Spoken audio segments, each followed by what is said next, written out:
Hello everyone. तो हमारा पहला क्वेश्चन है एंडलेस एपिटाइजर्स। ठीक है। तो इस क्वेश्चन में क्या है, चलो पढ़ते हैं फटाफट से। ठीक है। तो पहले हमको कह रखा है कि chef's colleague issued a challenge to chef if you eat more than X mozzarella sticks. तो एक्स क्या है हमारा, एक्स क्या है हमारा लोअर लिमिट, मतलब इतनी तो खानी खानी है, इतनी खानी खानी है। ठीक है। लोअर लिमिट ऑफ स्टिक्स मतलब अगर जैसे एक्स की वैल्यू 5 है, ठीक है, अगर तू 5 के ऊपर स्टिक खाएगा तो मैं तुझे हर एक स्टिक जो तू 5 के ऊपर खाने वाला है उसमें मैं 30 रुपीज तेरे को दूंगा। समझ में आया चैलेंज क्या है? चैलेंज ये है कि अगर तू कोई एक्स वैल्यू है उसके ऊपर जितनी भी स्टिक्स खाएगा हर एक स्टिक के लिए मैं तुझे इतने पैसे दूंगा। ठीक है। इतनी बात क्लियर है। तो यहाँ पे ये तुमको दे रखा है, for example if X is equal to 5 and chef eats 8 sticks, मतलब 5 माइनस 8 कितना हो गया, 3 हो गया, 3 एक्स्ट्रा स्टिक खाई उसने। तो 3 इंटू 30, एक स्टिक के 30 रुपीज मिलने वाले हैं। ठीक है। यहाँ पे लिख देते हैं एक्स इज, एक्स क्या है, एक्स से minimum sticks chef has to eat. Okay, chef has to eat. और अमाउंट, एक स्टिक का अमाउंट वो देने वाला है 30 rupees if chef Yeats, if chef Yeats greater than x. Okay. ठीक है।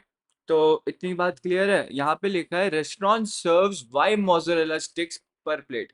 एक प्लेट में, एक प्लेट में कितनी स्टिक्स आएंगी, वाई स्टिक्स आएंगी। एक प्लेट में वाई स्टिक्स आने वाली हैं। ठीक है। तो you also know that chef received R rupees from his colleague as a result of the challenge, मतलब ये इनपुट में दे रखा है। ठीक है। What's the maximum number of plates of mozzarella sticks that chef could have ordered? Chef won't order a new plate till he finishes eating all the sticks from the previous one. And however, it's possible that chef did not finish all the sticks from the final plate he ordered. See the explained examples below for more clarification. तो हमारे पास पहला example है 7, 5, 30। ठीक है।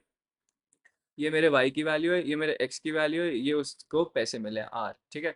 तो इसका मतलब है उसको 30 रुपीज मिले, एक उसको 1 स्टिक के 30 रुपए मिलने वाले थे, राइट। तो मतलब उसने एक एक्स्ट्रा स्टिक खाई है, एक एक्स्ट्रा स्टिक खाई होगी। ठीक है। ये क्या है, ये मिनिमम, ये मिनिमम स्टिक्स हैं जो शेफ को खानी है। तो मतलब टोटल स्टिक जो शेफ को खानी थी वो हमारा ये मिनिमम दैट इज 7, प्लस जो इसने एक्स्ट्रा स्टिक खाई है वो 1, यहाँ पे मैं प्लस करूंगा तो मेरे को पता चल गया टोटल स्टिक उसने 8 खाई है। एक प्लेट में कितने आने वाली है स्टिक्स, एक प्लेट में ये वाई स्टिक्स आने वाली है, एक प्लेट में 5 स्टिक आएंगी। शेफ ने कितनी खा ली, शेफ ने ना 8 खाई है, तो मतलब उसने मेरे ख्याल से 2 प्लेट ऑर्डर करी होंगी, क्योंकि 2 प्लेट में 10 स्टिक आएंगी। और ऐसा हो सकता है, वहां पे उन्होंने नोट करके लिखा हुआ है कि ऐसा हो सकता है उसने पूरी प्लेट ना खाई हो जो उसकी आखिरी प्लेट उसने ऑर्डर की थी। तो लॉजिक क्लियर है। यही लिखूंगा, यही लिखूंगा, ध्यान से देखना, यही लिखेंगे। तो फटाफट से जाते हैं इधर। ठीक है। और वाई क्या है हमारा, वाई इज एक प्लेट में कितनी स्टिक्स आ सकती हैं। ठीक है। उसके बाद आ रहा है हमारा कि शेफ को कितने पैसे मिले। ठीक है। तो चलो फटाफट से एंट, एंट नहीं मैं डबल यूज करूंगा। ठीक है। डबल डेटा टाइप यूज करेंगे और एक्स वाई और आर को मैं इनपुट में ले लूंगा फटाफट से। ठीक है। मैंने इनपुट ले लिया।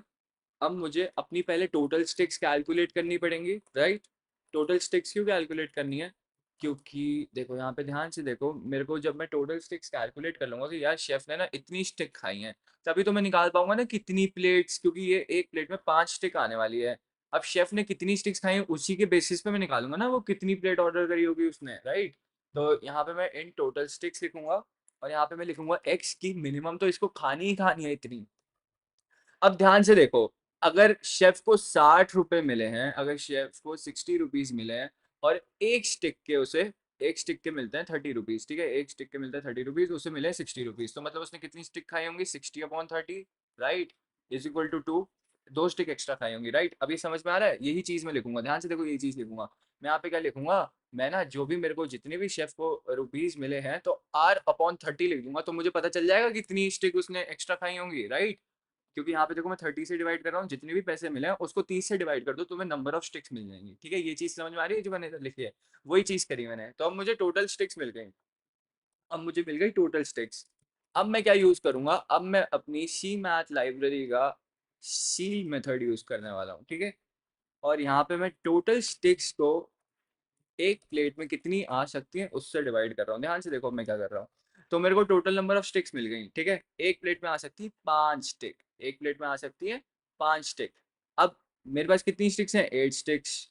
तो अब मैं अगर 8 को 5 से डिवाइड करूंगा तो मुझे नंबर ऑफ प्लेट्स मिल जाएंगी। लेकिन इसका आंसर ना 1 पॉइंट कितना आएगा? 1.6 आएगा। तो ये जो मेरा सील मेथड होता है ना, ये मेरा सी मैथ लाइब्रेरी से मैं ले रहा हूँ, और ये मेथड क्या करता है, इसको राउंड ऑफ कर देगा 2 में। ठीक है, इसको राउंड ऑफ कर देगा। आ रही बात समझ में? अगर मेरी डेसिमल में वैल्यू आ रही है ना तो राउंड ऑफ कर दो भाई उसको। क्लियर है? तो इसलिए मेरा आंसर यहाँ पे 2 आ जाएगा। ठीक है, एक बार रन करके दिखाता हूँ मैं। एक बार रन करके दिखाते हैं।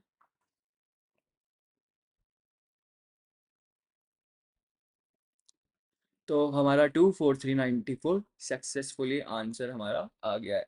एक बार सबमिट करके देख लेते हैं। कुछ नहीं करा हमने, टोटल स्टिक्स कैलकुलेट करी और सिंपली फिर आखिरी में जितनी एक प्लेट में आ सकती है उससे मैंने डिवाइड कर लिया, और मैंने अपना क्या यूज़ करा है यहाँ पे? एक सील मेथड होता है, एक सील और फ्लोर। फ्लोर आपका -1 करता है और सील आपका +1 करता है। ठीक है, तो थैंक यू गाइस। अगर इस क्वेश्चन में आपको कोई डाउट है तो मुझे कमेंट्स में बताओ।